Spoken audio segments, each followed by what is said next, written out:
or like yesterday.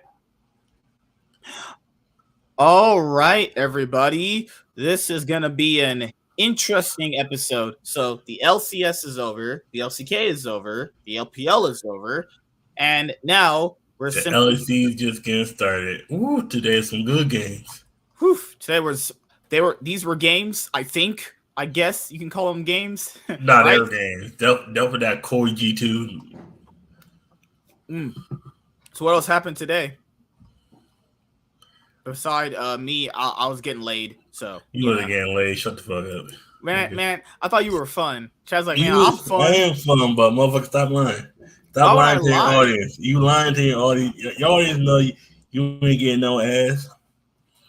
I ass every day, jiggling This all over motherfucker my had face. this motherfucker had a chance to get some ass. He goes to a party with his ex. She wants to dance to him. This motherfucker like, no, I can't dance with you. Motherfucker, she was ready to like swallow your nuts after, man. Yeah, I'm no. gonna tell you something about Spanish girl. If they want you to go somewhere, you do, and they get excited around you, they get very turned on. Trust me, you're getting laid that night. Jeez. Well, you know who's also getting laid? Definitely me, because League of No, not this Legends. nigga. This nigga ain't getting no laid. Cloud9 getting laid for winning the LCS Cloud9 is championship, but gonna this nigga win. ain't getting laid. Cloud9 is gonna win MSI 2023. You heard Cloud9 it about to right get here. waxed at MSI, man. Cloud9 about to lose to Brazil. They're about to destroy T1 in under 20 minutes. You heard it right here.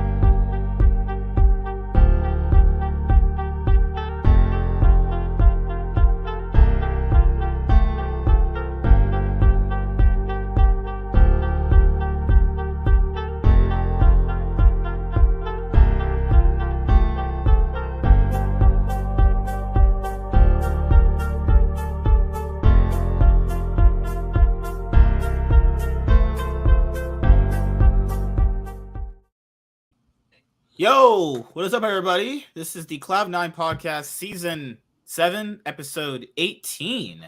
What's up, Adjusting? How you doing, man? How you doing, brother? Yeah, we've been doing it pretty good over here, man. So yeah, thank you for following, man. Thank you. But yes, guys, the LCK is over. LEC will be over come next week, actually. LCS is over and the LPL is actually over. So I haven't got a chance to watch. The last part of the LPL that I ended up watching was, man, I was watching OMG take on like LNG, and then they won in that upset fashion. And after that, I hadn't got a chance to watch like anything, actually. So we're going to talk about the LPL come Wednesday this week, actually. And, we'll be going over a lot of the, LCK shit that ended up happening. Obviously talking about T1 and, GenG. The LEC had their BO3 round robin continue to play out today. I got a chance to watch the rest of the games right before we started this, actually, so it was pretty good. We've had a pretty good day so far. We're back to our usual 7 days a week of content, so, that's where we're at right now. Mr. Blanks, what's up, man? I'm doing great. You won your Digimon tournament. Oh, shit. How was that, man? How was that? I've never played Digimon, the card game. I remember getting those original Digimon cards when I was a kid. Those are actually pretty good. I tried to play a new Digimon game. It was just way too confusing. Really? I ended up not going to Yu-Gi-Oh today, but I went to a Pokemon tournament. Literally, I used my store credit from the store. I forgot I had store credit from there from years ago that I never used because that's when they had those tournaments where they would give you like the structure decks or the starter decks or whatever. And then because I was new to Pokemon, that's how I was able to play them for like 3 weeks, and then COVID happened. I won. I think I won like he said it was $150 in store credit. I was like, yeah. I was like, damn. I didn't realize because those he said, and I remember I ended up building Lost Box, not a complete version. Plus, I already had some of the cards. Pokemon, I'm not gonna say it's funner than Yu-Gi-Oh because I think Yu-Gi-Oh's deck building is a lot more challenging. But like with Pokemon, though, Pokemon is fun when you like actually get into it. Do Lost, oh my god, Lost Box is so freaking fun. Like when you have to counter to every deck in the format, it's just crazy. Like I made a lot of misplays, but it was one of those where like I should have like I swapped out the wrong Pokemon, but I was still able to win. It was good overall. It was a good day. Like would I still go over Yu-Gi-Oh? Probably not. I like the good thing is he has a tournament on Saturdays as well. That's how I'm gonna do the Saturday tournaments once I get the new job. Because then I want to be working Monday for Friday. That's the good thing though. And all that, but yeah. Pretty good overall. About you, MSK. How was your day?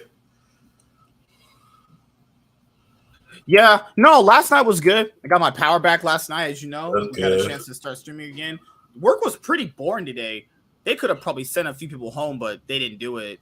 It was pretty boring today. Like, it was pretty much like, it wasn't like super dead, but it was dead enough to the point where, like, you know, your boss piece probably saying some shit like, labor's up high. We got to start sending some people home. If my store manager, that was the same thing with me yesterday. If our store manager was here, she would have started sending people home. Because when she's not there, they don't send people home. I don't know why. And I don't know why. Because they know they're going to get yelled at if that shit is high. Do you have okay. When the store manager's not there, do you have assistant managers or supervisors? Yeah, they do. Yeah, they're there. But, you know, they're less... I think because a little bit more lenient on, you know, letting people go home because they don't want to get burned, as they said, or whatever. Yeah, those are understandable. Plus, it depends on what time too. You don't want to send somebody home too early. Like, oh right, yeah. The thing here is like, at least know that they work 4 hours after lunchtime. And dude, lunchtime is actually pretty busy for Sunday. Sundays are busiest day. Sundays are busiest day. This was one of the few Sundays where it wasn't busy pretty much at all. It was just kind of just like meh most of the day, honestly. Yeah, because like it's crazy how both my locals have McDonald's right close by, and both McDonald's are usually dead. They're like from like 12 o'clock they're dead, but like after 4 they're kind of like full. That's when it's like half the locals like because I'm the only one that takes the train. Like 6 of us take the train, but I'm like okay. When I'm in New York, I'm the only one going back into Connecticut. Everybody's going to New York. Vice versa, when I'm in Norwalk, because I have to take I take the bus up, not the train, because the train's too far out. If I go to Bridgeport, it's train then bus, and usually everybody's going up towards the other way, late in a sense. But yeah, now I know what you feel, man. Because a lot of times they just tend to leave people there till their shift's over. They'll probably like cut them by like half hour prior. All right. So, man, guys, it's been a crazy ride for spring with the LCK, the LCS as well. There was a huge rumor that apparently got leaked on Berserker's stream that we'll have to cover eventually. But yeah, Chad said he's getting a new job very, very soon. So, the structure hopefully depending on the shift. Like I don't know what the shift is at the time. I'll know after Tuesday. After this Tuesday, right? Yeah. Okay. I'll know after Tuesday once everything is situated. So Warren and me will probably end up doing a show on Wednesday if there's a need to, you know, because now that we're in this period kind of like waiting for MSI after literally next week. In May. Okay, we just only have the one show on Sunday. Then you know. Okay, after next week, the LEC is over. Okay, no, yeah, okay, that's me. Yeah. Okay, that's me. Tomorrow is Vitality and BES. Yeah, that's to see who's gonna be in the finals on Monday. Coming up next week. Yeah. It's not Sunday? Saturday. No. Tomorrow's gonna be Monday. No, I'm talking about next week. Yeah. Tomorrow's BDS and Vitality. Tomorrow is to decide who's going to be the finalists waiting on G2 and yeah. Okay, that's me. Left. It was the same thing in winter. The same thing in winter when G2 beat. I forget who they beat in winter. When they beat whoever they did in winter, I think pretty sure it was Koi. They got a chance to be in the finals, and then remember it was Mad, SK, and then Koi. So you had a match on Saturday, you had a match on Sunday. You got a match on Monday. Monday. Okay. So the problem here because with the LEC format, because this is my only issue with the LEC format is the issue of championship points. Because championship points are stupid. I don't actually like championship points. I think they're just what does championship? Okay, what is the single championship points? Okay, it's basically to give a bit more reliance on like making splits matter. So like obviously, if Mad were to perform as well as they did, obviously like based on the points they accumulated, if Mad gets to the finals versus G2 again, Mad Lions is automatically in. No, if G2 beat Mad next week on Saturday, Mad Lions gets to be in. Wait a second. Wait, is it? Okay, say that again.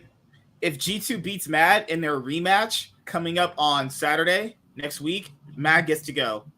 Wait a second. How does Mad get to go? Because in winter to basically have the team that got second place in winter qualify for MSI, that team would have to make first top 4, and then the championship points you accumulate from being in top 4 would be enough to get in. That's mean whoever wins between BDS and Vitality are just fucked.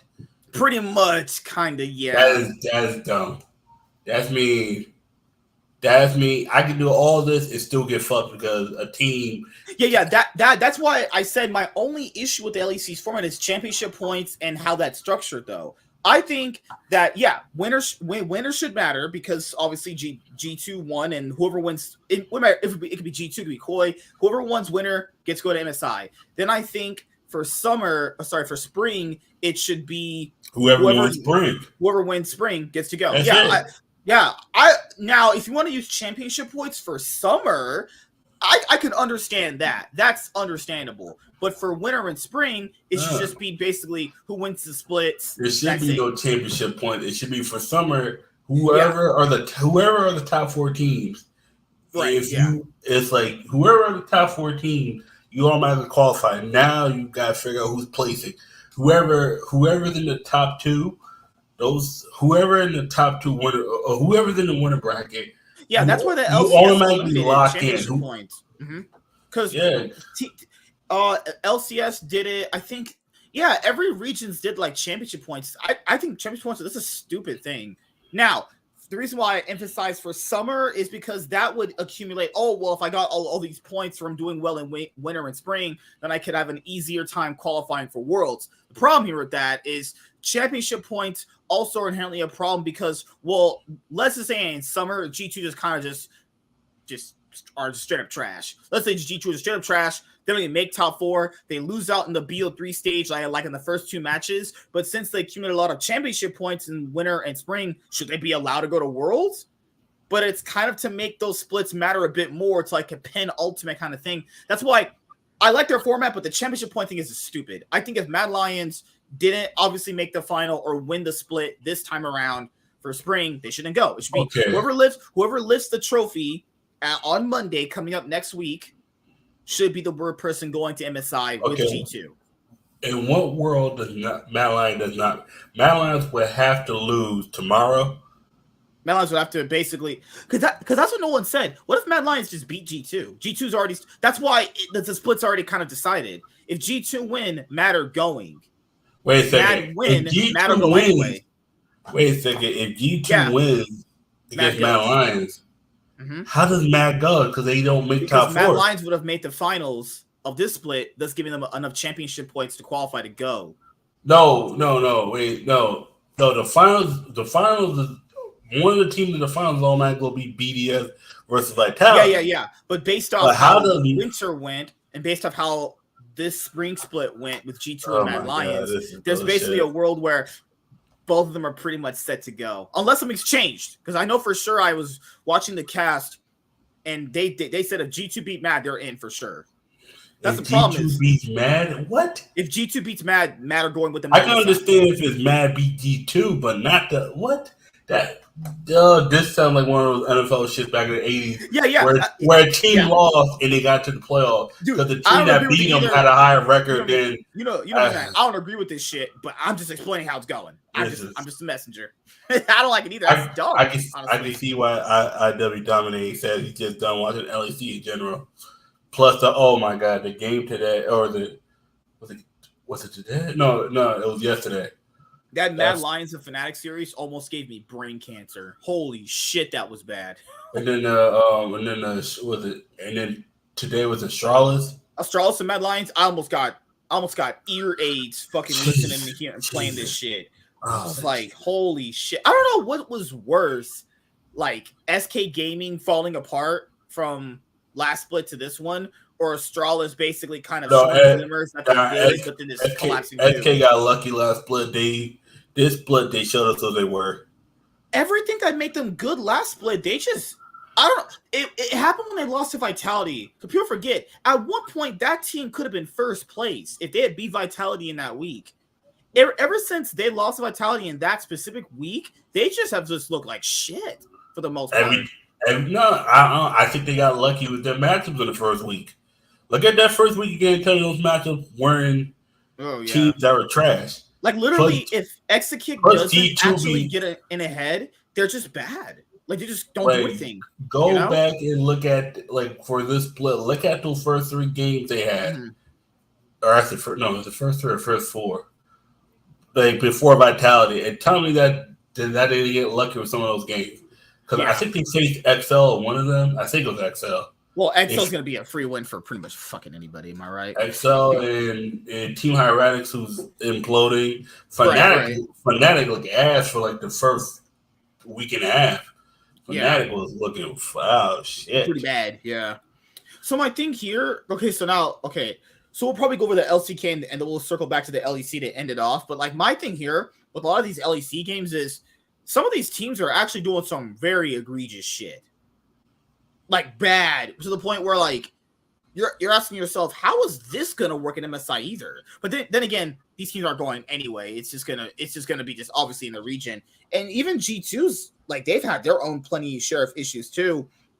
And people are gonna be like, well, they should in theory do well at MSI. They actually shouldn't.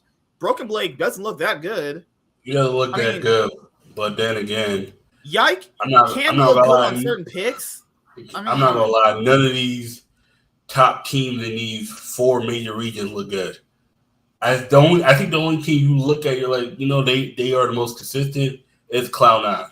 Like that because it's like, and we'll talk about the LPL and LCK in a bit, but it's like you look at G2, they either got games where they could close you out 25 minutes, or they got games where they fucking trolling and just like today when they were playing up against Koi, it's like the way.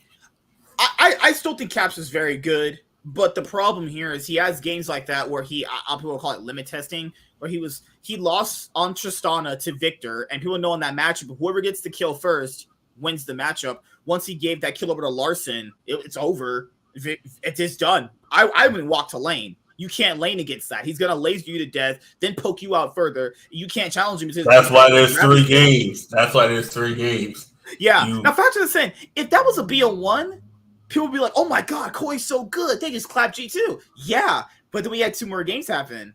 The problem here, the good thing about BO3s, guys, is BO3s kind of show you who really is the better team. Now, in the best of one, Koi's beating up damn near every time. And the best of 3, Yeah, I think it's a BO1 would have been true. Like, you're like, damn, this team's actually pretty good. Wait a minute, there's 2 more games. that's why besides football and rugby, and I think like most championships are decided in multiple games. Imagine if the NBA championship was decided in 1 game. Like LeBron James might have 9 championships.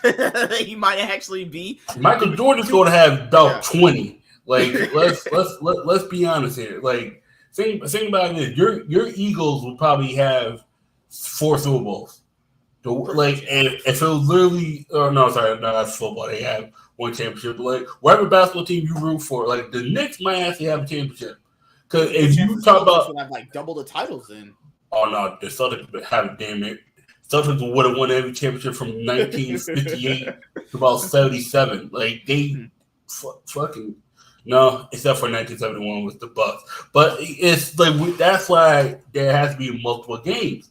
Because if a championship came down to 1 freaking game, like Team 1 might actually won this year, and now we talk about LCK. It's like think about a lot of these freaking I think still would have been GenG. But either way, it's like it's a hard thing to go over with a lot of people when it comes to like Europe. I mean, the thing here with G2 is because most of the meta right now is just playing through your bot lane.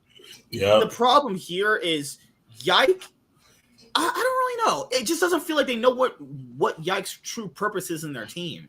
He knows how to carry a game. It's obviously easier to carry a game when you're playing with fucking Caps, I imagine. The problem here is I guess they're just taking a back foot and letting him just carry the game. Because today on Bel'Veth, he looked pretty good. Like he plays Bel'Veth pretty well. You're gonna have to like respect auto ban that. And I guess when they go to international events, they might let him have that pick because El Yoya got a chance to play Bel'Veth. Remember last year against DRX and he still lost, but still was pretty good on the pick. So I think G2's weakest position is still going to be top lane. Broken Blade is going to get ass mauled by these guys. We're talking about just by LPL top laners he won't be able to match up against. And I'm sorry, he's just going to get destroyed. There are some games where he does look pretty good, but that's not every game. He's definitely had more bad games than good games too. It just feels like you said before, G2 can run through a team, or if they start messing up in the early game about where to go on the map, they just don't really put the game in a situation where they're the ones that are dictating the pace of the game, if that makes sense to a lot of people. All right, let's go over the LCK. So GenG are your LCK 2023 Spring Split champions. Said literally nobody else because that wasn't supposed to happen. Actually, it was supposed to happen. Who? GenG were the defending champions. Like, we're going to cover that too. Well, what's really crazy about this particular split when it comes to just the LCK is I think this is also something with how like casters are too, because what a lot of people fail to realize about GenG and just with leagues in general is just because there's a first place team, that doesn't mean that second place team is that bad.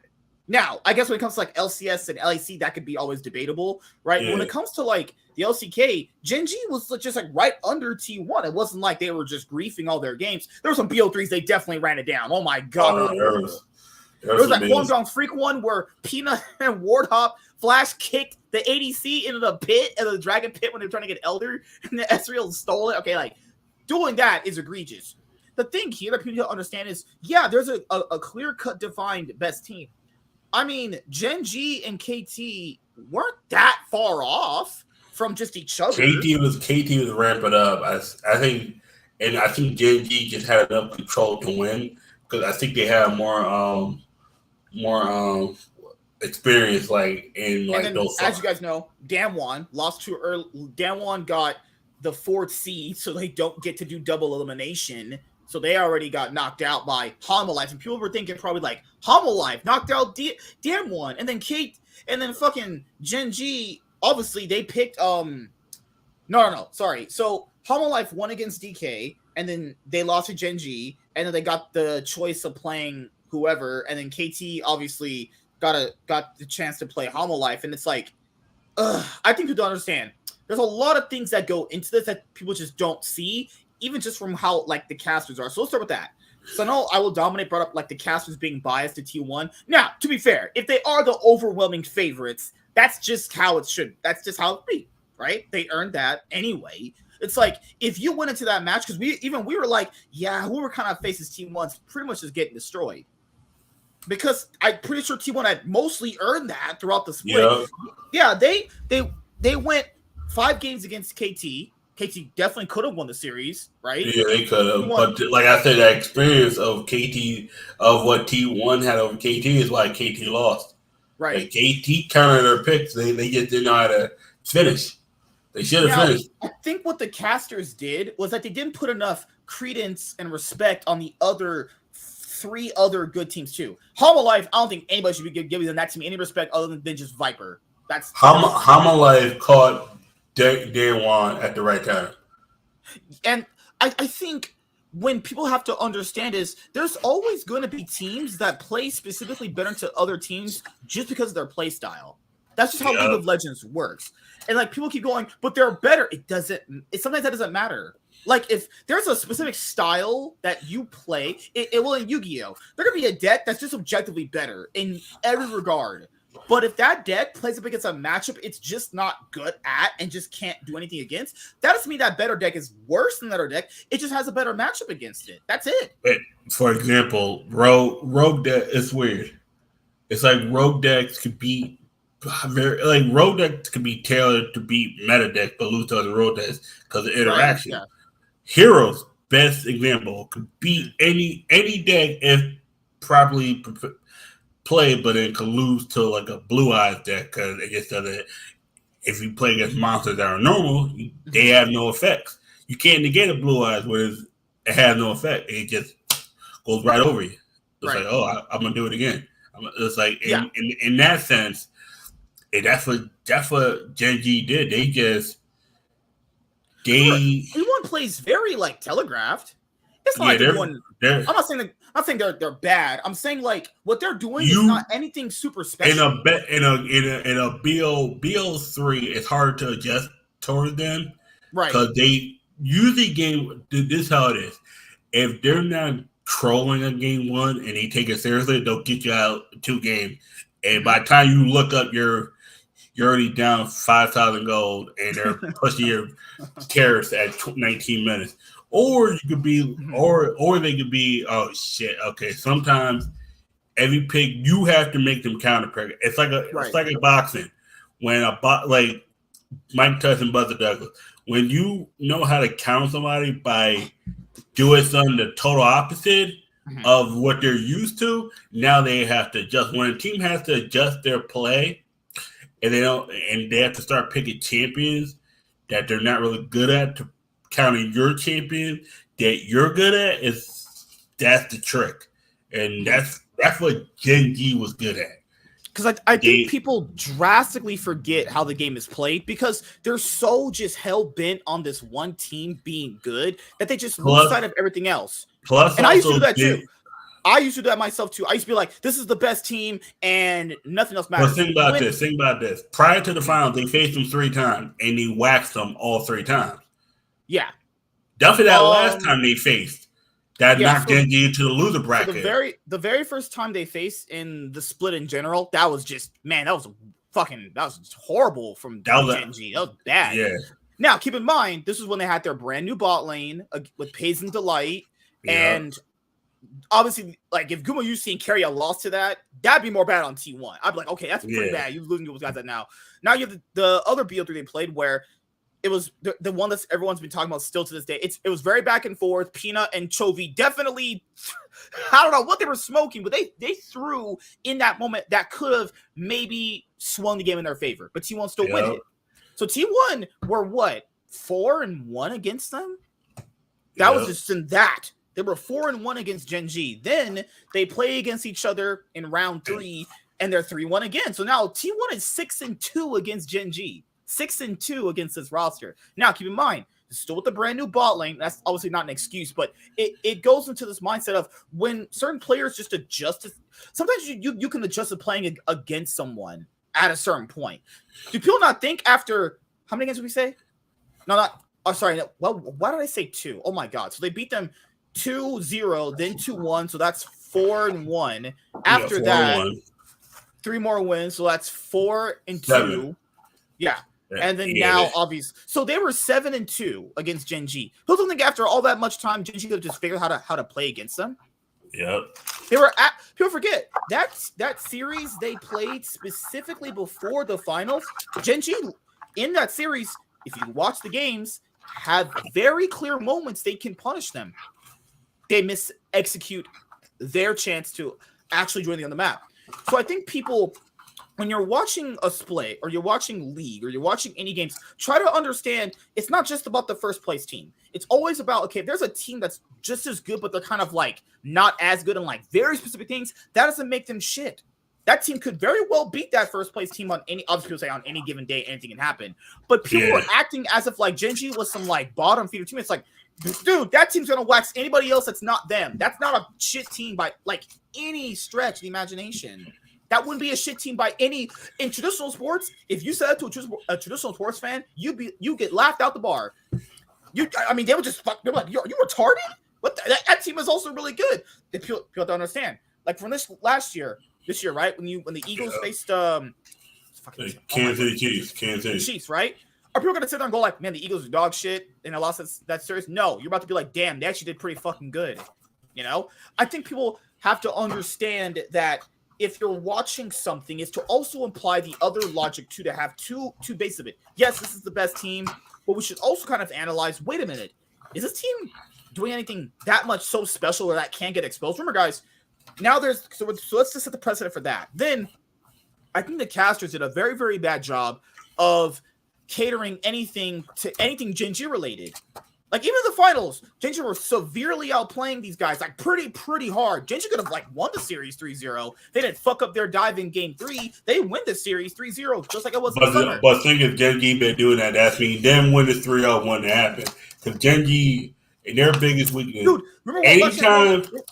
Because remember when they were on Pino was on Sejuani and Pays and Delight were on Rakan Zaya, they could win game 3. They're winning game 3. It's like, all right, I guess. But guess what? Guess what? GenG has always done that.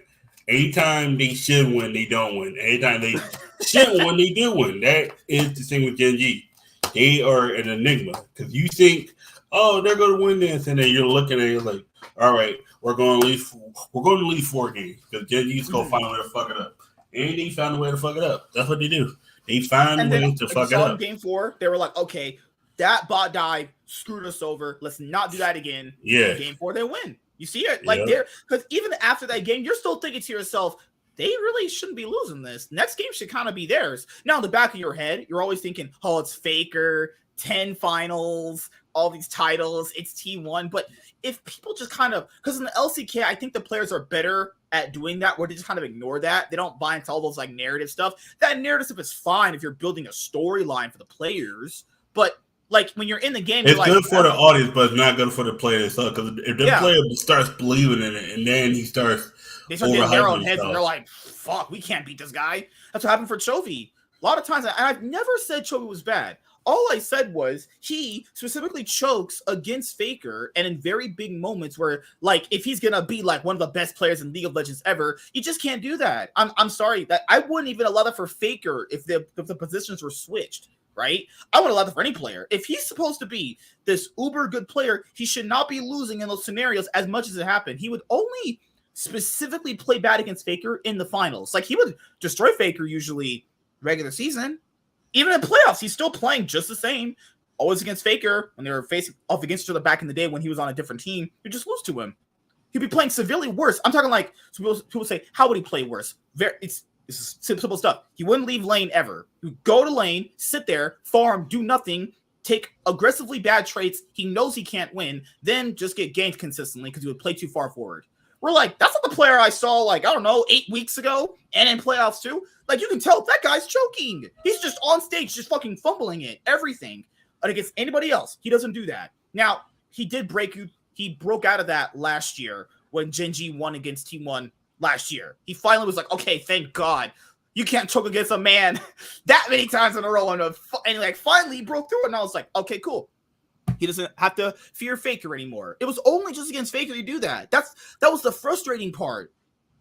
Like, I just, you factor in, how does that keep happening? It's just against Faker. And these are seasons Faker was like arguably a top 4 LCK mid.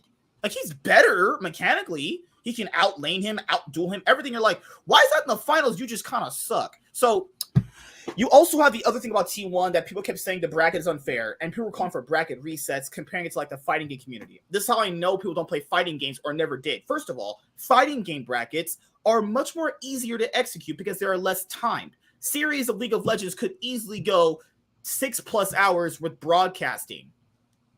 So yeah, doing bracket resets in this would be really stupid because that would just take, honestly, way too long. And these venues are run for a lot of money, and we know Riot doesn't want to always pay a lot of money to run these events longer, right? Plus, it's much more easier to have a bracket reset in a fighting game when it takes less time. So that is automatically just stupid. And T1 fans, there's someone out there going, we didn't have enough time to win. We didn't win enough games in our playoffs. All right, that's just horseshit. Okay, so the LCK adopted the format that the LPL, LEC, and the LCS are doing. People have said, hey, we want double elim in the LCK. They finally did it. LCK's formats have been dog shit for years. I've been watching this league for years. Format's been horrible. They finally got double elims, and I'm like, all right, cool. That's great. Let's see where it goes. So these dumb idiot fans who had another favorite team won was like, we didn't get enough games. That's just horseshit. First of all, they won. First of all, this team won all pro team. Every player won first, okay? After that, they get to the what they call it, the upper bracket semis, right? Yeah.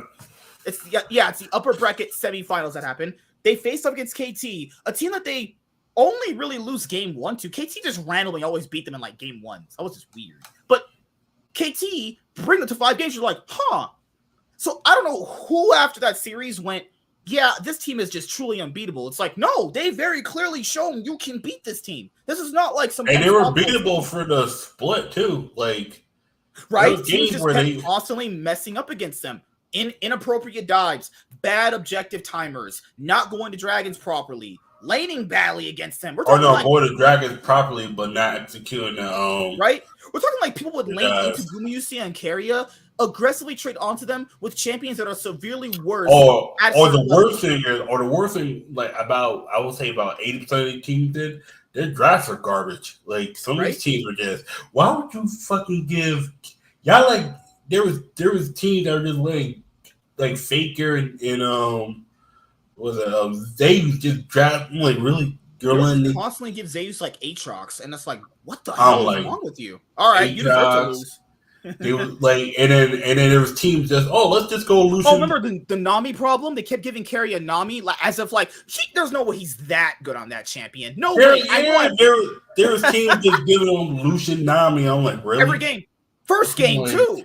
First game, people, they would let them have it. Not even first game, first rotation. You get both of them. They're like, all right, I guess we just fucking screw ourselves here. This is over. This is trash. That's like if me and you play Lucian Nami and we just murder you, like where we only had like 3 deaths between us, and then let's do Lucian Nami again. I'm like, there's no way that they can definitely do that to us again. Even though we've lost it on playing that specific bot lane about 90 times, no way, nobody beats me 91 times. Let's give Zeus Azir. I'm like, nigga, what? Okay, all right. Or that one team that gave him Gragas back to back, like, he can't do it again. I'm like, okay. Some of these teams, I swear to God, they were trolling. Fuck. Like, how big of an ego do you have to have as a team where it's like, and to be fair, Doran's not that good, but if a guy's playing that good on that day, no way he can beat my ass with that same pick again. It's just not possible, right? Right? And then now they're down. Now you're down 2-0. You're like, wait a minute. Were we the favorites in this? Now, for the T1 fans out there who are like, well, we didn't get enough chances. All right, that's just horseshit. So first of all, they go, there's not enough chances is bullshit. It's not bullshit, but it's bullshit and not bullshit. They go 5 games against KT. 5 games, okay? A series where arguably they could have lost it. The next series, they beat GenG, I would say, decently convincing outside of the. No, it was handily. No, GenG through that whole series. They threw it. I went back and looked at every game. I don't know how GenG made it out against KT roster.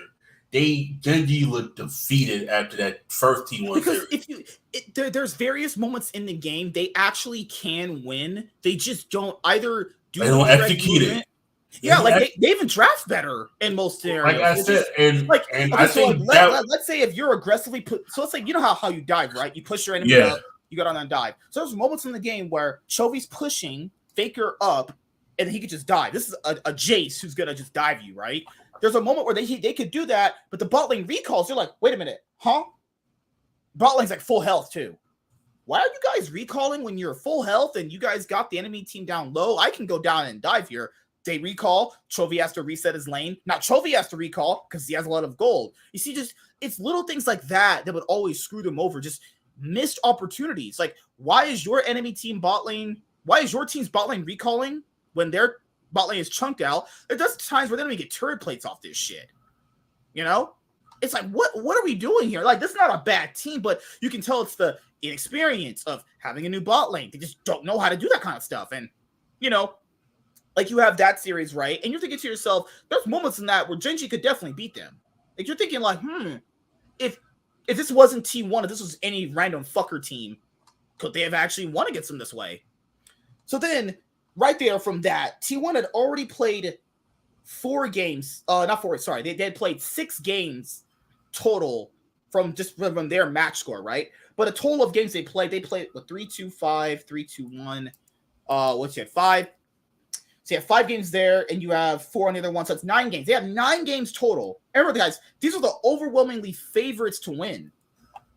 This is how the brackets work in all these other major regions. They had 2 series to play. They're the favorites anyway. They had all the best players by what that pro team vote said. They had all the best players, right? So then they make the finals like they're predicted to. And they lose the finals.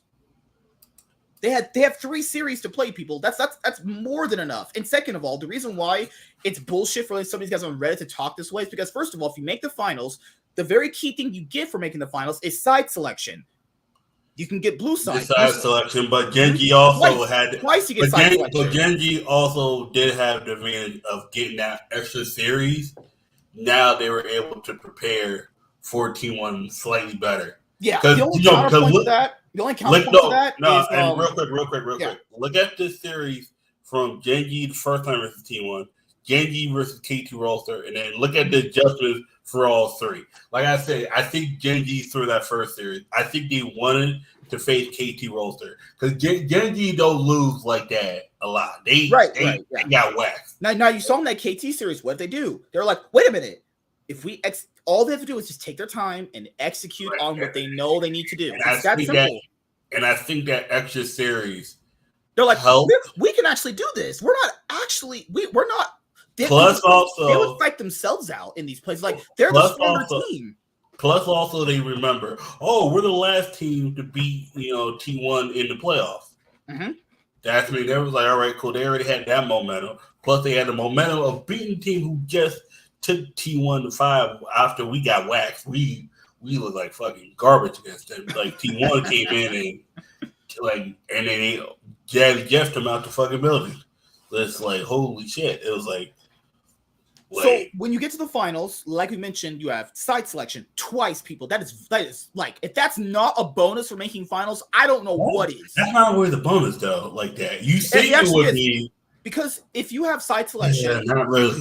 And from the solo queue I play, I mean, from not better than red side when you're drafting. Blue side's way better, and to get that twice. From not my experience, to me red side's always better than me. I've won more red side playing solo queue, but that's I don't look at it's all based off your experience anyway. Yeah, because then the only other bonus. This is like an in theory one. So if you make the finals and you can see your opponents play before you, you do get the added bonus of knowing how they draft before you. Like if that's not an inherent bonus, because someone said no teams have ever really like utilized that. That doesn't mean it's not an advantage though. Just because someone hasn't done it right doesn't mean it's not an advantage. If I can see how you draft, how your enemy jungler pass, how you pick your champions in certain rotation, how's that not a buff for someone? Remember, T1 only have to win one more series after that, and then they're the winners, right? That's the added bonus of getting to the finals. Side selection twice. You get to see your opponents play before, and you only have to win one series, whereas your opponents have to win what? They have to win 2, actually. Yeah. That is just inherently the benefits of getting the finals. Now the problem here, as people brought up, is the rematches, right? You don't get a second chance in the finals. That is offset by the fact you only have to play one BO5, though. You only have to play one BO5. But and that's the counterpoint. You only have to play one BO5. Yeah, that can be a negative kind of things. But that ramp up thing, it's like when that team get like to go to lose. Like think about it. Go to guard, had to go for the loser bracket, and then they came back and put the old fist in Flacquet's ass. Just worked him. Just who he out here looking like motherfucking player of the year in this bitch. I was like, for some reason, but where is this who he last year? You're like, wait, where was this motherfucking last year? Him and FBI just fucking. I'm like, God damn, we can have this motherfucking last year for one to see. We could at least took a game off Cloud9. Now this motherfucker want to show up. I'm like, and then someone fucking Reddit said, who's actually pretty good? No, not even that. 100C should have probably kept who he and try to get 6 at. I'm like, shut the fuck up. Shut up. And that's this high. I know what you're talking. That's this hindsight with these idiots. And none of motherfuckers said that. Everyone said, even I said this too. You just keep closer, you can kick everybody else. I for sure said that. Based on how he played last year, yeah, you should. That's right decision in that moment. Saying that it's 16 better than FBI. I was like, man, get the fuck out of here. Okay, motherfuckers out here. Nobody's people capping out their ass. I love it, man. I love it when people do that. Motherfuckers never 6-8's been bad for a while. People are like, but he looked good this split. I implore that he's not going to look that good next split. Like I wouldn't be surprised if they actually didn't even make the playoffs next split. Actually, I think they're going to look like a better team, but I think now people know how good they are. Motherfuckers is going to like come at them. Matter of fact, that's another video I want to do. Like after MSI is over though. After MSI, you said about SK Gaming is like what? Also using that logic, why would that not apply to Golden Guardians? Yep. Also, people forget with the added thing of MSI can also burn a lot of teams out. People forget how much has a team played to get to MSI? Then after that, you get like a week break, then you're automatically streaming again back to the LCS. So my thing here, also, what was the other T1 point? Okay, so yeah, we did the narratives of the first two narratives of T1: casting, gameplay, draft, the benefits and non-benefits of being in the finals. Then here's the cherry on the top. So T1 were not actually favored in a few of the finals we have talked about because. Because people said, oh, they choked at last year's finals in summer. Guys, this is how you can tell motherfuckers didn't watch these games. You can tell by how people speak. They were not favored last split to win. If I hear someone saying that, I know you're a clown. Your mom probably had sex with a fucking dumb fucking crackhead, and they gave birth to a retard because there's no way you believe that because that didn't happen last year. GenG were the overwhelming favorites last summer split to beat T1.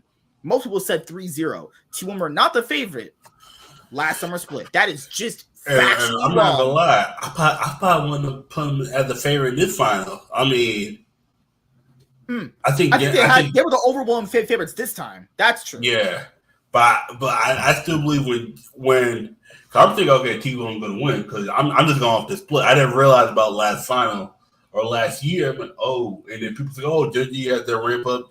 GenG does better when they coming from the losers bracket. I'm like, oh, the fuck that ain't trying to look better. Like, also really good at identifying a team's play style and then playing a counter style to that. Yeah, that's what I'm saying. Once they went up 2-0 and they knew what champions to play. See about game 3, they kind of let T1 get the champions they want, and then it's like GenG almost. Score messed up. Why would he give Gumayusi Jinx and carry a Tom Kench? It's like he was probably thinking like, okay, that was actually bad. That was a weird combo, but then realizing Tom Kench into who was that GenG support?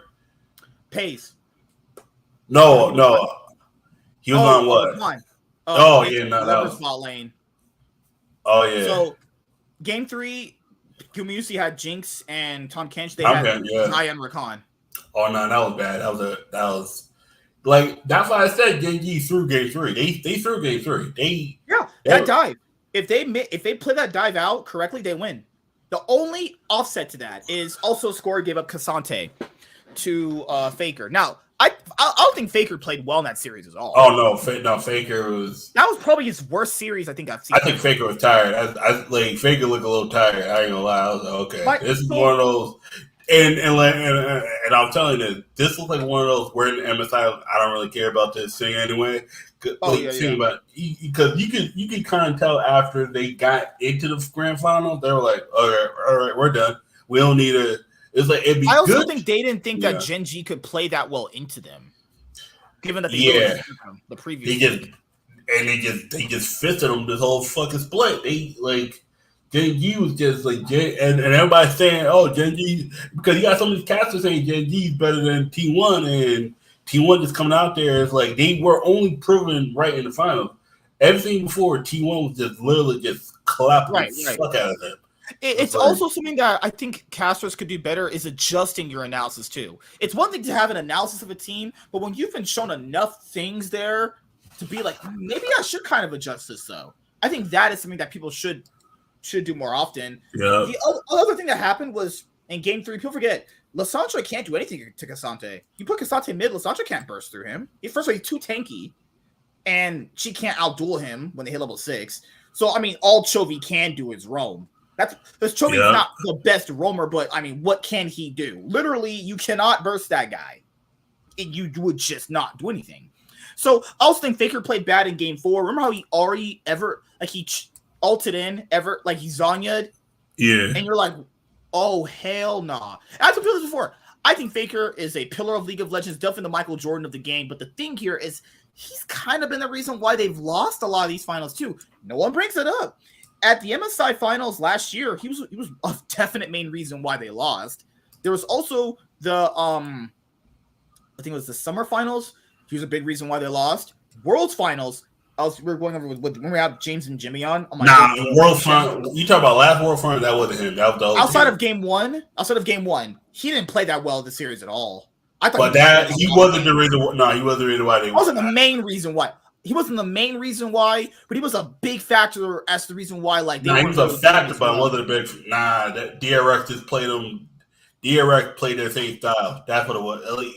I've gone back and looked at it. As heartbreaking it is. They play the same style. When you got a team that plays your same style, a la 2018 Eagles and Patriots, where you got somebody that could play your style the same way, but they got better players. Because a lot of times when you have Tom Brady on your team, you tend not to get better players. You tend to stick with the same people because it's consistent, and then you got a team that plays the same style.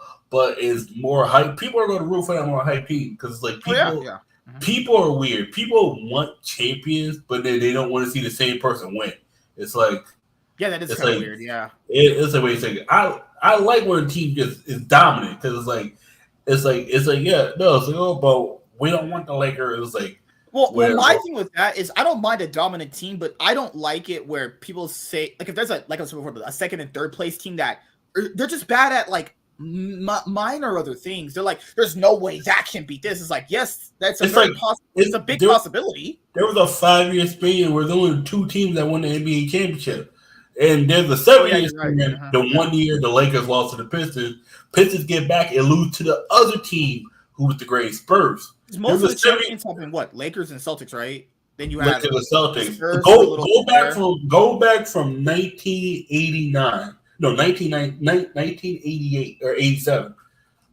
Only 5 teams won the championship. Lakers, Pistons, Bulls, Rockets those 2 years, and Spurs. Pistons won 3 championships from 1987 to 2004. People don't realize there were only 5 teams that won the championship in about 2 decades. Only 5 teams. Mm-hmm. And it's a dominance with T1. It's like LCK, who more likely is going to win the final. T1 or GenG is one of those 2 teams. When's the last time another team outside those 2 won the LCK? It's just like with LPL. It's either EDG or JDG. Somebody with the G at the end is going to freaking win. I was surprised only OMG get there this year. I was kind of rooting for them, but it was like, goddamn, it's like LEC, it's always G2 Fnatic or Mad one of them 3 is going to be rolling around the finals, just like LCS. What did I say about this split? It was going to be, even last split, it came down to Mad G2. Man, this split again, Mad G2. Well, the difference now is they're not facing the finals. Yep, that's me. It's like if GenG win, Mad Lions gets someone way to say that. It's like that's me. Mad Lions win, they automatically it's just throw out the rest of the playoffs. We don't even see the fucking finals, and Mad Lions are automatically in. Literally, the minute they said Mad Lions is in MSI, they should just stop the playoffs because there's no fucking point. I'm struggling. If I find out I have no way to get in the playoffs, I'm literally just FF. And I'm like, to be fair, the trophy's still on the line. I would say that. Man, fuck that. If I can't go on the side, there's no point. Fuck the trophy. I think they're going to change that. I think they're going to change that next year. Fuck that. Because if I know I'll play against you and you automatically in the playoffs, but I got a better. It's like you would come in already. The only thing that could do, let's say they win that. I can win the spring split and still not get into the play. Get the man. What? Oh and my! Now you have to bank on. And then you have to bank on Mad Lions playing spoiler. I mean, I guess you might as well already give the trophy to G2. You know, I guess, you know. What? That's Mad Lions, a team that's looked pretty bad. I'm telling you right now. If they tell me, oh, you can still win the split but not get in the playoffs, I'm literally throwing. I'm missing objectives. I was about to segue to another thing. I'm about to start playing like reckless. I'm about to just not hit the nexus. I'm gonna get to nexus to this low and it just stop. I'm like, man, fuck this. We're not gonna win anyway. Shit. Let's get the nexus to like 5% health and then just throw.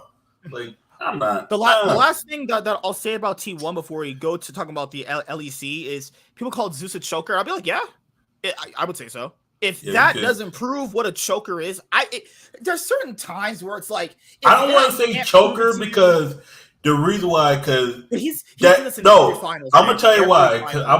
Because that takes away from the other team actually adjusting. No. Trust me. Played well. I guess Doran still played well. That's why I don't like calling people chokers unless I've seen this guy do this for every finals, man. He did it against actually worse competition, though. You know the guy Ben from the LPL? Yeah. He faced that guy last year. Looked pretty bad against him. In groups, everything else. I'm not someone to call actually someone choker unless if they have an evenly matched and another team just plays bad, I'll call them a choker. If there could be a thing where it's like people are so in love with the other guy they can't acknowledge that the other guy's doing well. That's a big thing too. That's my biggest thing. But we know Doran's worse than him by a considerable margin. By a good margin doesn't mean you can't play up to your speed. Like, we know that Stix A is worse than a lot of these 80 carries, but doesn't mean you can't play well. Are you banking on Stix A is going to play up to Gumayusi's level? Stix A is not going to play up to Paisley's level. Get the fuck out of here. Like, the fuck? Like, I also want to say this. This only applies to actually good players, people. This doesn't apply to people like from the LCS. I'm not saying Stix A is trash. I'm not saying Stix A is trash, but like, you kind of are. When you're comparing this to that, it's like, yeah, you know, there's maybe if Stix A poison Gumayusi's food, maybe then he can play up to his level. Nah. You got Gumayusi playing on the fucking toilet still better than him. Come on, son. Stop playing. Gumayusi he go get 2 kills and then take a shit. Yeah. And we're gonna hear a lot like. But I will say this: what I personally call Zeus a choker. I did it for Chovy. Unfair if I didn't do it. I gotta watch more games to actually see. From what I'm seeing, like none. He just played better. He specifically only chokes in finals. Everything else he's fine in. The same thing Chovy had with himself. Chovy does the exact same thing. I gotta watch more games because I can't call anyone a choker unless they're in a winning moment and then they throw it. I'm not talking about they're 2 games to 1 behind. I was like, no, now the team just was better than also, that. It doesn't help that T1 gave over that Gragas pick after getting hard stomped with the game 1. And they're like, you know what? There's no way he could do that again. Game 2. Now they're 2. That's T1. That's T1. They trolled. T1 has what have I told you all season?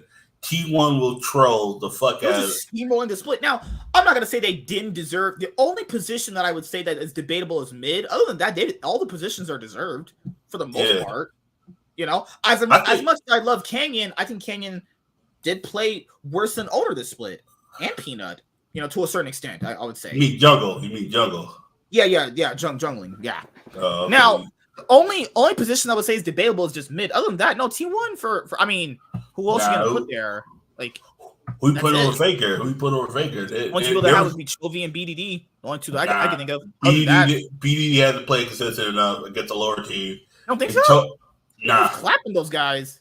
But he was losing to teams that they shouldn't have lost to.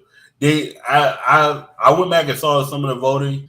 These motherfuckers, like, if you lose to a team that's only got like 3 wins, I think that first half of the split for that's what threw it off. I think that they looked pretty bad in the first part of the split. Yeah, they turned it around when the second round robin. They're like, okay, this is actually that was the same thing with FlyQuest. Like, the reason why Prince was in so many people's minds for like MVP with that first half of the split, even though he played like garbage the second half. And then you got and who does the one you said? I was trying to get us to look at some of these games, but holy shit, I just hit GenG KT rolls. So I wanted a GenG T1. Oh, Chovy. I think Chovy played Chovy did too. But Chovy first. That was the one. It was the one series hit. There was it was that Kwangdong Freak one he played bad in. And now he played bad in. Trust me, I stay up a little too late sometimes. Watch some. Also, fun fact. I know James was talking about. Oh, there's the interesting LCS. It's been confirmed. There's more English speaking people like me and you that watch the LCK now than actual Korean people. Now, to be fair, we do kind of outnumber them, but just keep it in mind. Now, people kept saying the time, because his argument was time discrepancies. That didn't matter. It didn't matter years ago when they had good viewership. It doesn't matter because this motherfuckers out here was sleep. I literally stayed up till 2 o'clock in the morning watching some of these series. So time difference doesn't matter. I'm not watching the LPL because the LPL is like 6, 7 in the morning. And like when I'm back. By the time we wake up, the LPL is just already getting over like or starting another series. Though usually like the LPL will be like 3 series in, and you're like, damn, you just woke up from like going to work. You're like, but I ain't gonna lie, man. I was watching. Was it Friday? I was watching LPL and Pokemon because Pokemon was in Europe. Because I was like, man, I'm watching both of them at the same time. I was like, man, I got the rest. Like, I can't wait till I get a new job. To go over in this series too. Yep. So my thing here, and the reason why I'm bringing his argument up if he watches this is because the general argument was it's the interest and the time zones. I mean, to be fair, the time zone was already disproven because LCK already had better viewership anyway. Well, if someone's genuinely interested, they'll make the time and watch. They did. Now, LCK's viewership has massively increased from the English side of it because people realized, people finally come around to this. Why? You can watch the LCS and like it, but you don't watch the LCS for the quality gameplay that the LCS is giving. You can watch it and like it for what it is. That's what I do. Yeah. I don't go to the LCS for quality gameplay. That's just ridiculous.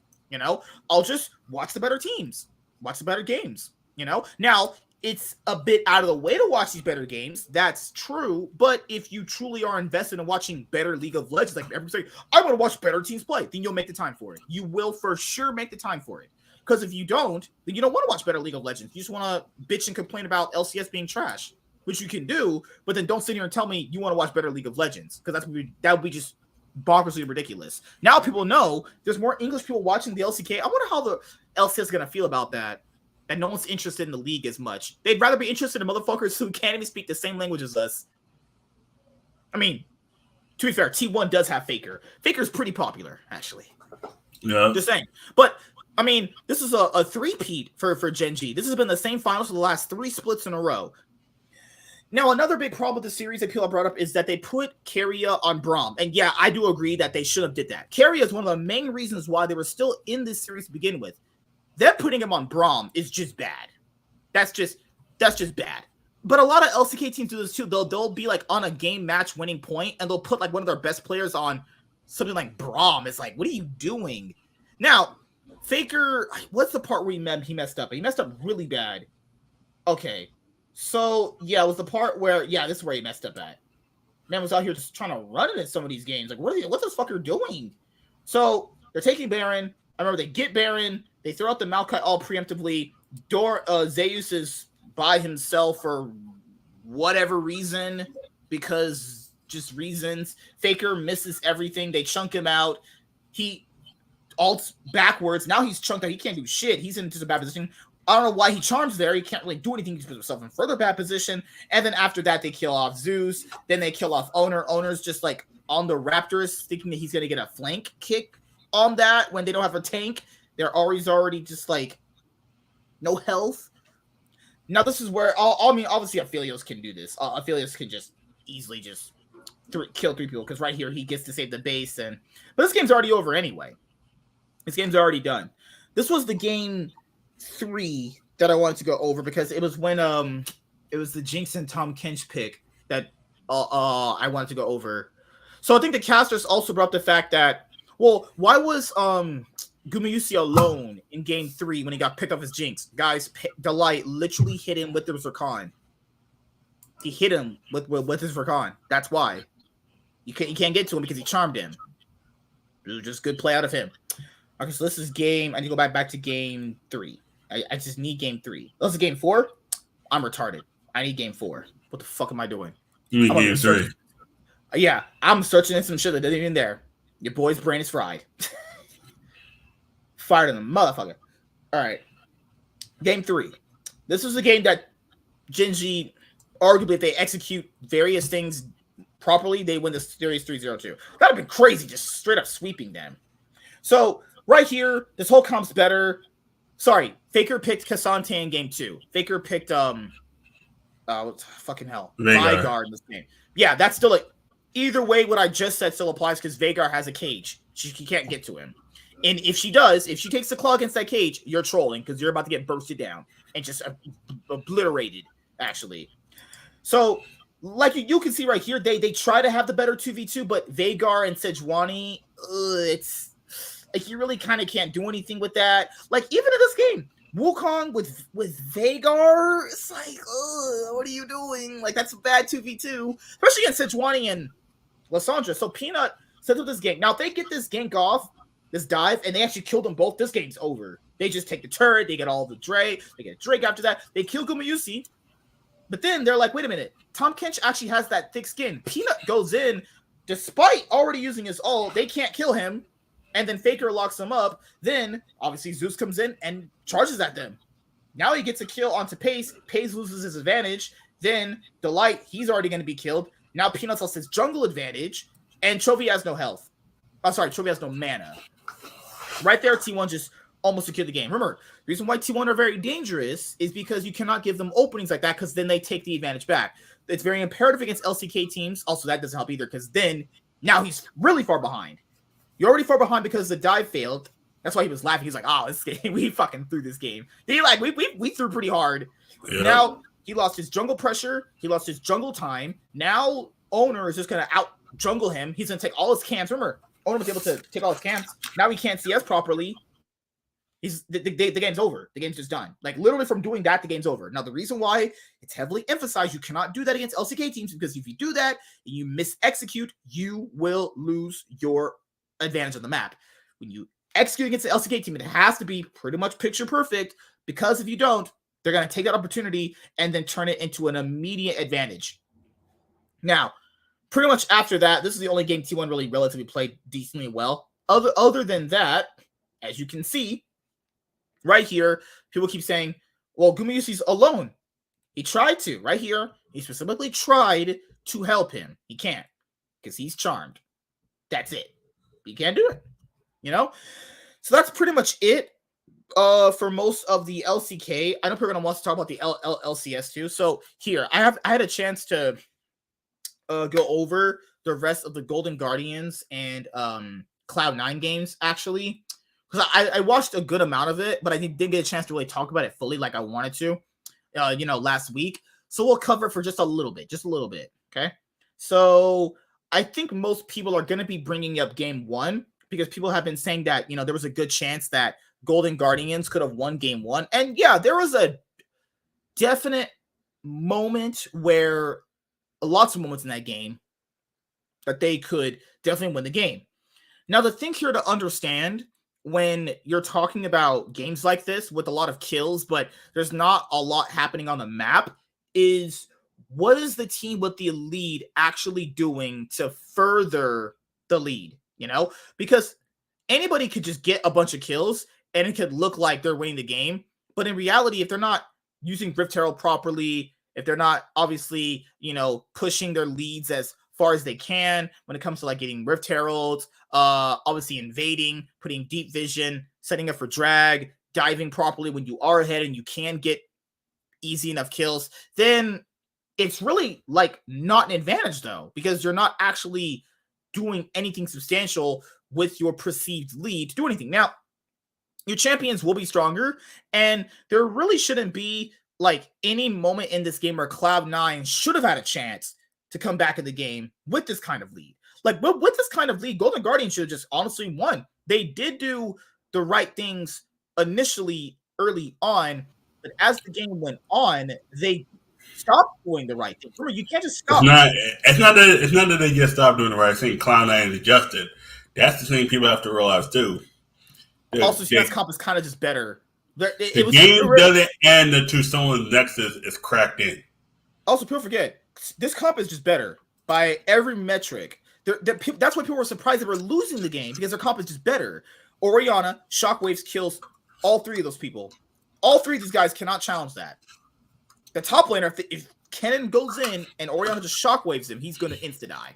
Also, she has a ball. So the reason why people say, what's the ball mean? That means if Olaf runs into you, she throws a shield on him and he just puts his fist all up in your ass and digs all your shit out of your booty hole. And then don't forget Maokai just, just the Maokai snares. I mean, he can fist all 3 of you. He's like, I'm gonna become the cleaner today. And don't forget Thresh could just grab you and then remember there's a Aphelios ult. And then, that's it. Aphelios' ult just rips you apart. Golden Guardian's comp is actually worse. That's why I've been saying for this series too between Cloud9 and Golden Guardians. Yeah, Cloud9 played badly in this game. There shouldn't be any reason this kind of comp should be losing to this. In most scenarios. It's like the same thing with 100 Thieves. The longer you let them in, the more they have a chance to come back. Right. It's like that's the reason. It's like Eli Manning back in 2008. Oh, they're down 14 points in the fourth quarter, and then Eli come back, has 3 remarkable drives. You got to realize the game right there. This is how you know this comp's better. Yeah, they're ahead in the game, and he can't even outplay the Orianna that's weaker than him in this game, and he's got an item over her with Proto Belt. With Proto Belt, you can active in, then W stun somebody. Keep that in mind. Also, Amenas wasn't even like full health in this fight either. You know? Yeah. Remember people, because I know people brought up Licorice's advantage in this game. Okay, so Licorice only had an advantage in game 2. Licorice had an advantage from how he was farming. It wasn't because he was making smart plays on the map, okay? So I guess it's 2 perceived different advantages you have. There's an advantage you have where it's basically based off from the champion you have that's just farming very well. Then you have an advantage from what you're doing on the map. Then you have team fights here where they're the ones who killed somebody, yet they're the ones that lost this fight. So should they have won this game, even though they played substantially worse, as they played very much worse in team fights, they side laned worse? I was saying, yes, from the 21-minute mark, they should have won the game if they had played it out better than they did. Very true. But as this game goes on, Aphelios outscales Zeri, Olaf can just run down Kennen, Maokai just runs down Sejuani with his ult. Their comp is just better as the game just moves on. Yes, Golden Guardian should have won early in the game. If they had won pre-25 minutes, yeah, they probably won the game. The most likely do. After that, you're screwed. Try and fight an Orianna and a fucking Olaf with an Aphelios and a Maokai. Like, what's Licorice gonna do to this? Orianna could just zone him away. I think they can't do anything. So yes, in one hand, I can agree they should have won this game, but then you have to look at the other aspect of how are they that far ahead and they're the ones who are losing? Because if you're that far ahead in any game, you shouldn't be losing these fights even if the comp is better. Your gold advantage is going to prove it, right? And then there's game 2, they showed you they can win in game 2. Game 2, they won fine. They played very well in game 2. When it comes game 3, this was just a close early game. But remember, there's still no advantage from these guys. It just looks close from how they're playing back and forth. Once it got to about, I think it was the 15-minute mark, it just was like, these guys are just, this is the early game is so much better from them. Remember, because River didn't really do anything on Lee Sin. He didn't really do much on this champion in this game. That's pretty much it that I want to say about the series. Other than that, I mean, I really don't know how Golden Guardians are going to do at MSI. Oh, what we do know, they're about to get fucking destroyed. They're about to get absolutely just fisted for the most part. Can they play spoiler? My thing is, how does the group work at MSI? This year it's going to be different. I don't think there's play-ins this year. I'm going to have to go back and actually look. Also, Berserker doing that to your ADC, that is pretty heartbreaking. Also, remember, guys, Licorice was ahead in these games, but Fudge also soloed him. Like, they didn't even need to come. He won that by himself. It's like, they're the team that's ahead, but they have no idea what they really should be doing on the map when they are ahead. So you being ahead is essentially just null and void at that point. That's why I like talking about advantages in League, because what's a real advantage to somebody? Being ahead and losing team fights, or being ahead, winning team fights, and then pushing down the turrets? I mean, that's a difference there itself, right? But yeah, what were we gonna say? Oh no, it's like games where it's like football where you're ahead, but then you got a team all needs is one drive and the game flip back in their favor. It's it's like Kansas City literally just flip on a switch. And next thing you know, the motherfuckers went from being down 24-0 to be up 28-24. It's like it's the same thing here. It's like, oh, Cloud9's losing. I'm like, okay. Right. Because in this game, it was a really close early game. Like, it was pretty neck and neck for the most part. But once it got to the team fighting stage, because remember, Golden Guardian's comp is all based off Ahri roaming, getting picks early on, Lee Sin helping her, getting picks early on. Lee Sin is stronger at dueling than Elise. You have your flash, ward hop kick, she charms, and then obviously you get your picks. They tried to do that, but they never really did it actually very well. And it's just, well, okay, if you can't, this is why I always say if teams can't execute comps like that, they shouldn't play them. These are too high variants. Plus, also give it. I don't know why people are giving over Lucian and Nami. That's also another L. Like, why are you giving Berserker, Lucian, and Nami with Sven? Sven played pretty bad in the series, guys. That's how much Berserker had to carry him. He played pretty bad in the series for the most part. And I've always said this though, he's not really a support. He's not even a good support. He only looks decent when he's playing with Berserker. And obviously next year they're not going to have him because there's a good chance Cloud9 might have Berserker next year because, this is how these things work. But money. It's like you got money. You might want to go to another team. You might want a new challenge. Or maybe Zen leaves and goes back doing 80C. If they get Berserker, whatever support he wants to play with, it might be a bit different. But I really doubt that bot lane staying together after this year. People be like, but they won. I've seen this before. It doesn't matter. I've seen teams literally win and they get all disbanded in the same year. DRX. Right, yeah. They won Worlds and then said, "Oh yeah, we'll need you." How about when I first started watching Worlds, dude? Samsung White won Worlds, all disbanded, all motherfuckers gone. Everybody leave. That happened with both Kansas City and Philly. They get to the Super Bowl and everybody to get new jobs. I'm like, what the fuck? Yeah, that's how the turnover is when you have a league like this. Now, obviously, it's one of those things where, Sven's going to get absolutely ass blasted at MSI. Like he did at Worlds last year. People are like, oh, it's not. Yes, he's going to get destroyed at Worlds, guys. I'm not delusional. He's going to get destroyed. Now, the only things where he wouldn't get destroyed on is basic picks. But even basic picks like Nautilus and Thresh is not basic. Basic picks like Nautilus, he'll look substantially worse on compared to other people who are legitimate supports. Okay, what's gonna be better of a player to play a Nautilus, Keria or Sven? Delight playing Nautilus or Sven playing Nautilus? It's the difference you have to make there, But that's pretty much it with the Cloud9 and Golden Guardians. I don't really know, honestly. There's a good chance they can play spoiler depending on how the other teams show up. I mean, legit, anything's possible, guys. Literally, anything's possible. I mean, GenG defied all the odds and they beat T1, like most people said. But that's a team that's actually pretty good versus Cloud9, who are kind of a little with a big fish, small pond kind of thing, right?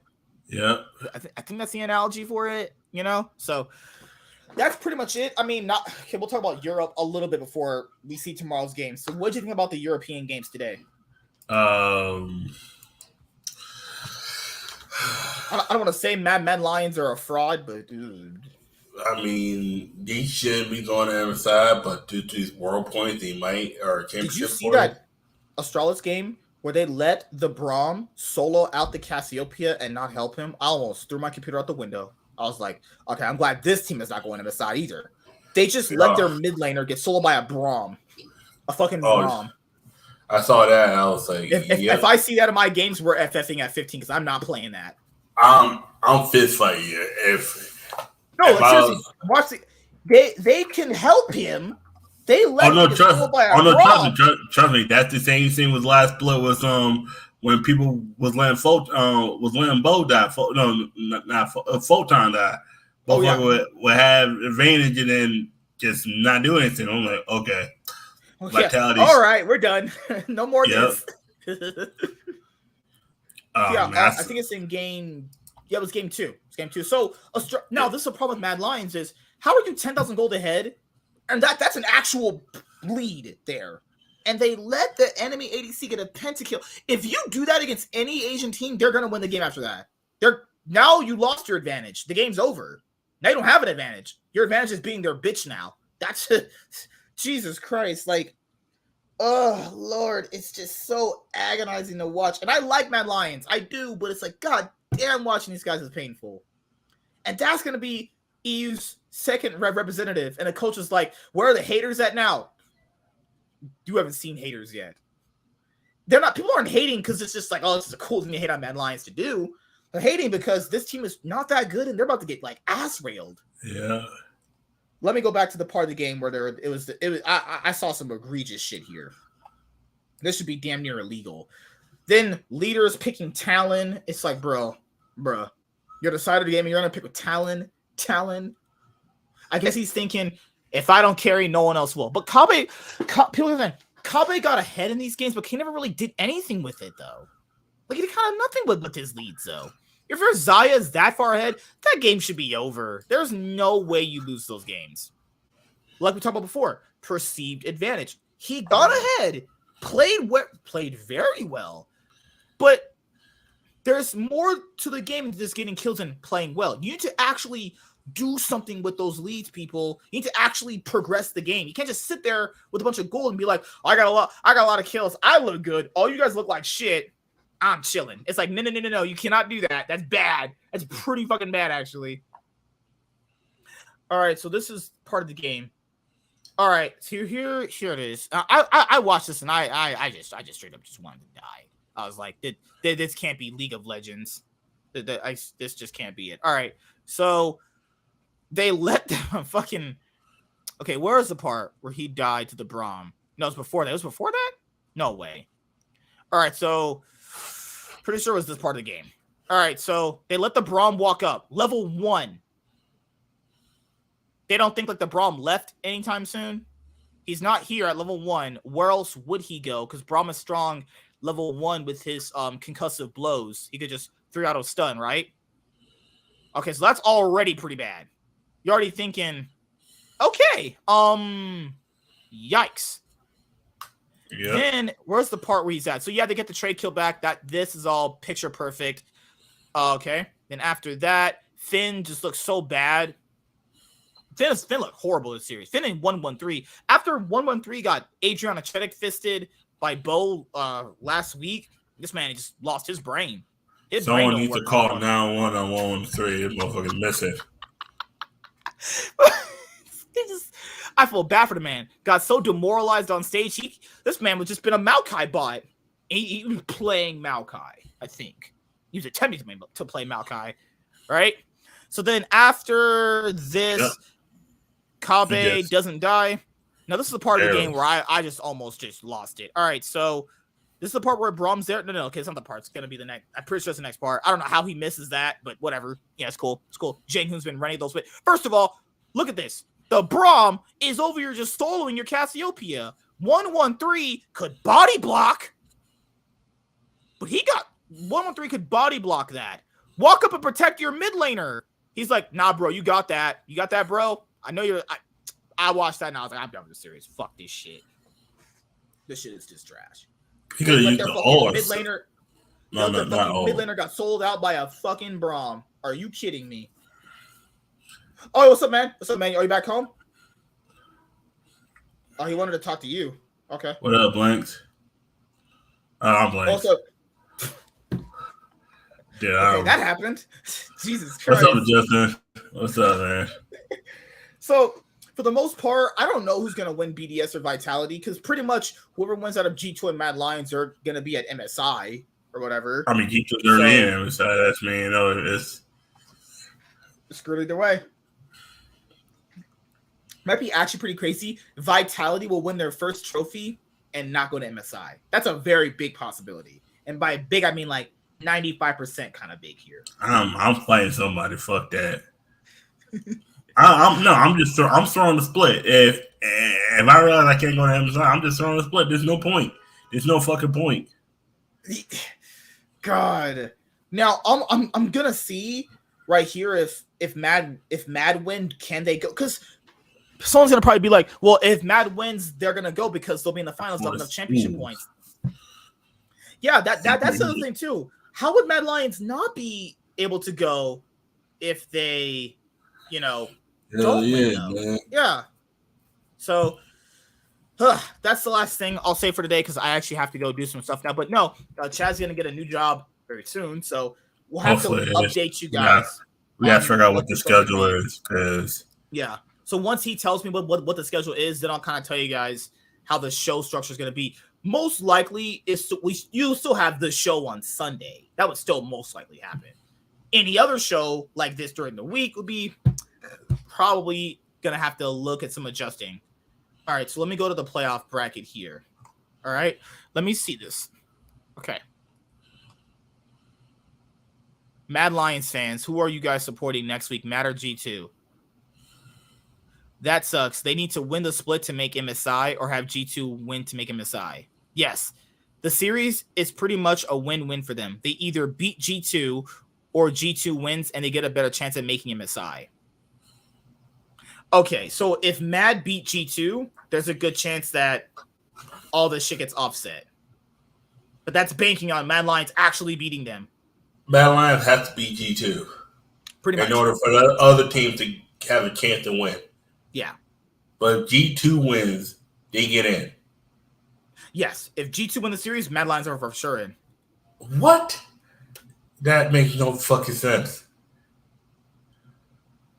G2 actually have a better chance of sending Mad to MSI than Mad have sending themselves there. Crazy shit. Yeah. Literally, Mad could walk up on stage and troll. Just troll. Just give just give Hansama and Mickey X Lucianami just 2 games in a row just to go at it. Like just here are the scenarios. Mad makes MSI if they win the split. Obviously. Of course, yeah. G2 win the split. Yeah. G2 winning the split is way more likely than Mad winning themselves. That's pretty much just it. Yeah. Okay. Literally, like Mad could basically just run it against them, honestly. But then you could also kind of use that as, what's that, violated competitive integrity or some shit like that. Yeah. Can anyone explain how Mad Lions get 100 points? Let me see. BDS and Vitality have no chance of making MSI there. They have to hope Mad Lions win.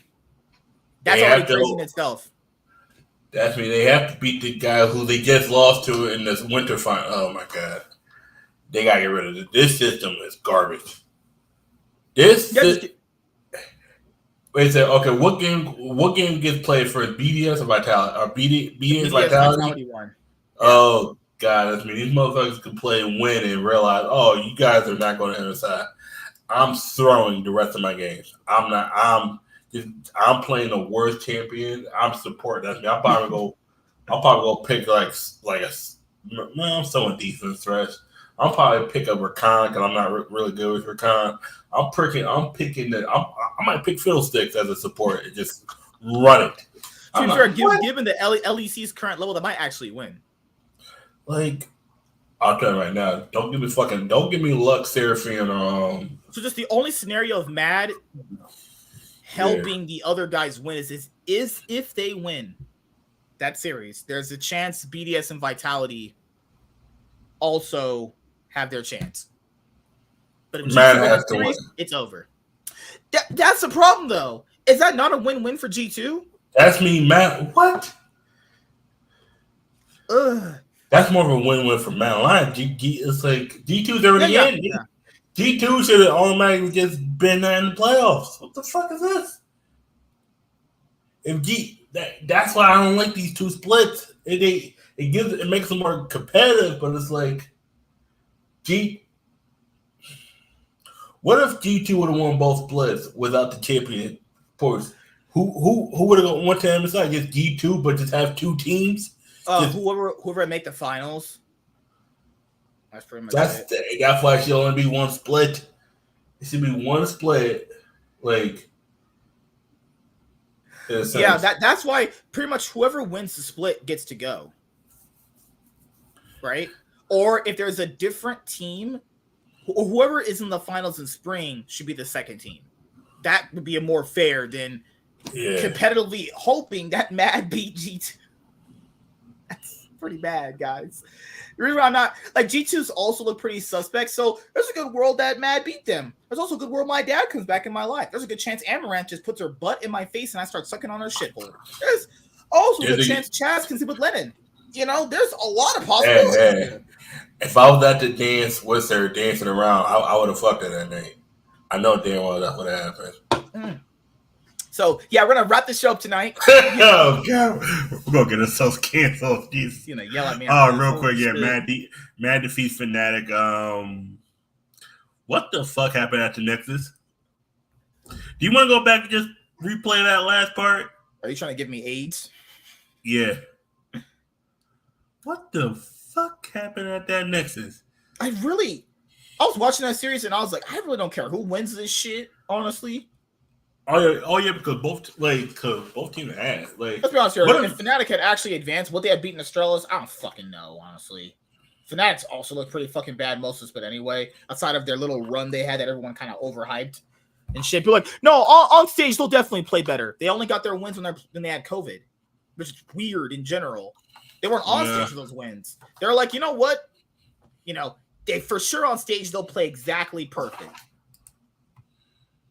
It's like, yeah.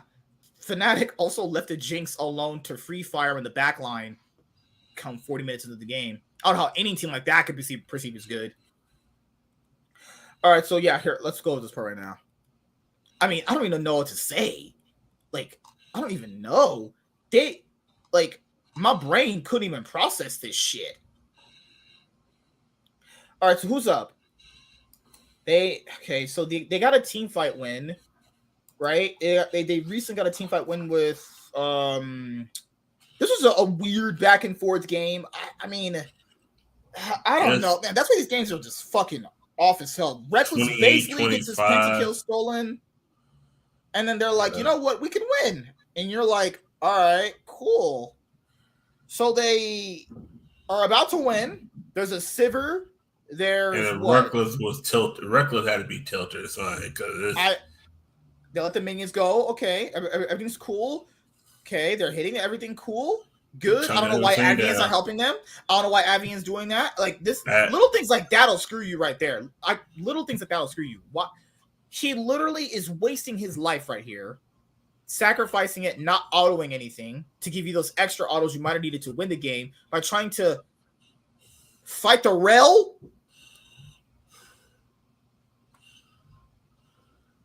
The fuck did I just watch?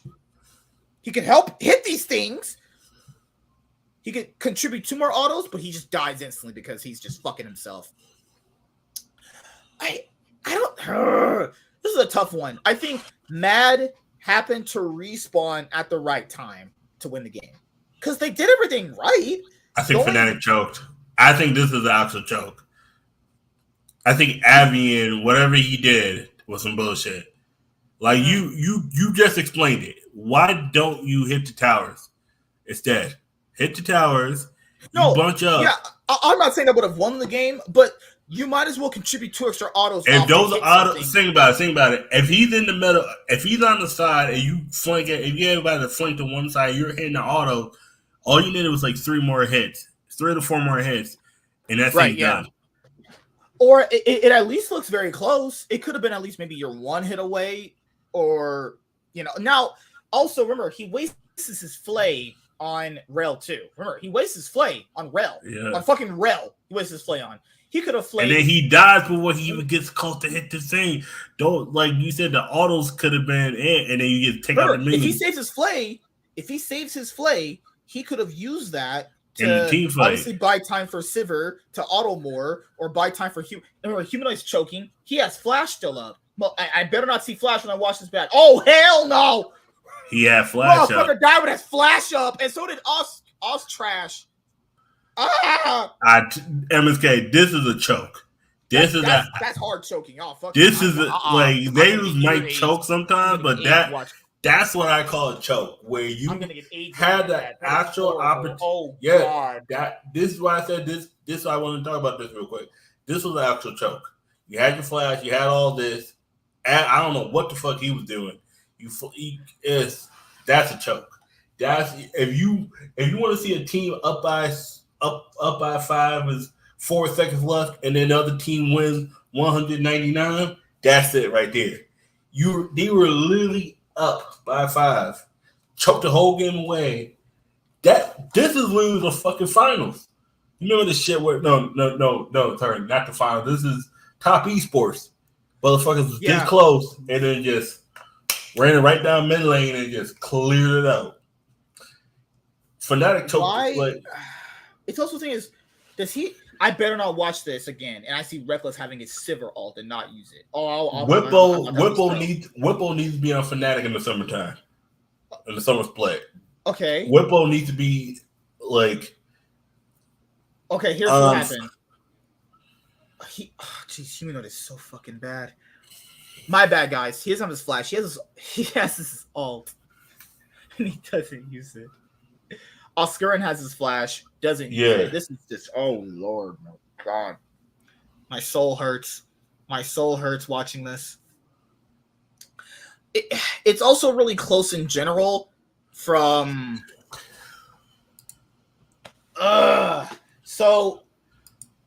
it's also hard because Mad Lions do spawn at like the right time. What they should have done, what they should have done is that they should have actually taken advantage of the map. Instead of rushing to end the game, here's another thing people could do. Let's see. Okay, so let's see. Okay, right about here. What they could have done instead of barreling down the Nexus, it's not the worst idea to do. What they could have did is that they could have just taken advantage of the map. Why not go to side lanes, push other turrets down? Why not take advantage of the map? Remember, they have a Sivir. They can do this easily, right? Why not take an advantage over the map? Because you have to look at the death timers, too. Carzzy's going to be up in like 5 seconds. All their team is going to be up in like 5 seconds. They actually can't win this anyway. Doing this actually throws the game. What's better to not throw the game is going to other lanes, pushing them, and barreling down turrets, setting up vision. Because it was shown that they could win team fights if they really could. Choosing to go to this Nexus right here is also a really bad idea, given the fact that the death timers weren't long enough to the point where it's going to make a huge difference anyway. It was a one shot that they could do it and barrel it down either way. So yeah, I would say that's choking. That's massively choking. The decision to go to the Nexus and do that is just egregiously bad. Then to not...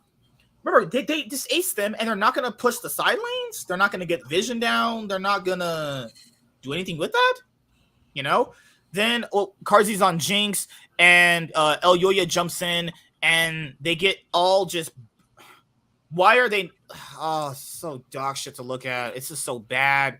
Carzzy's just free-firing. One of his rockets just 3-shot at them. Yeah. One of his rockets just took all their health out. One of them. He just autoed once. That's pretty bad. Then, right here, human up flash charms and misses. Look what he just did. Motherfucker, flash charmed missed on the Twisted Fate. Look right there. Look at alt, flash, miss, L. So all of his utility's gone. He can't do shit. He's just... Then he spirit rushes over to rush straight into the tanks. Oh, I can't watch this. I'm done. I'm finished. This is bad. This is so dog shit. I'm so sorry. It's so bad. Why did you make me look at that? That was 8. And then, you know what Razork and Oscarin do? They walk straight up into the Rel and the fucking Cassante. So Cassante could just BBC them with his fucking giant 10-inch cock. God, fuck. You know, Adriana Chedek was the first girl, the first American girl to do like triple anal. They got triple analed right there doing that shit. Damn, 3 dicks right there in one hole. That is bad. Well, I just got cancer from looking at that again. I can only imagine the comments here. Medic's casting is just godly. Is it ever not? Yeah. Man, Medic is good. That's fine. Reckless is like Sakura. Oh god. Oh god. But yeah. I would say they trolled that Nexus rush in general.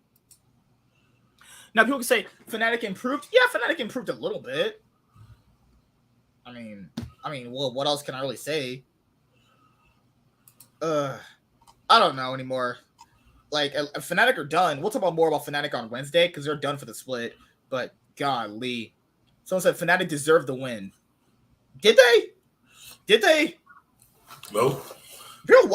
I saw people actually watching some of this shit that they're claiming that they're watching because they deserve to win that. classic Fnatic. Fnatic should just retire. Reckless should just retire. What was that? Oh god! Someone said Reckless is Guma UC tier. Sure.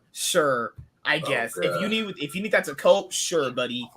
All right, all right. That's when you gotta. Okay, all right, sir. Let's take you back to Arkham Asylum. We'll take it back to Arkham.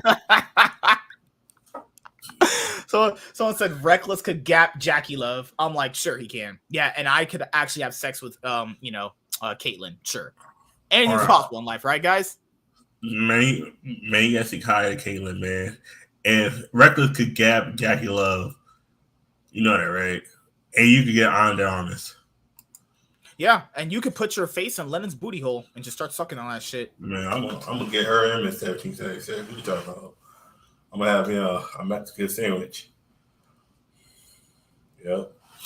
And on that note, thank you for watching.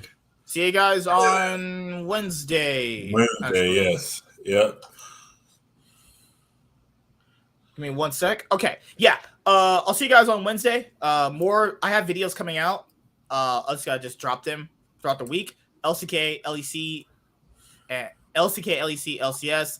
I gotta go over the LPL games. We'll be talking more about the LPL like we did with the LCK on Wednesday, actually.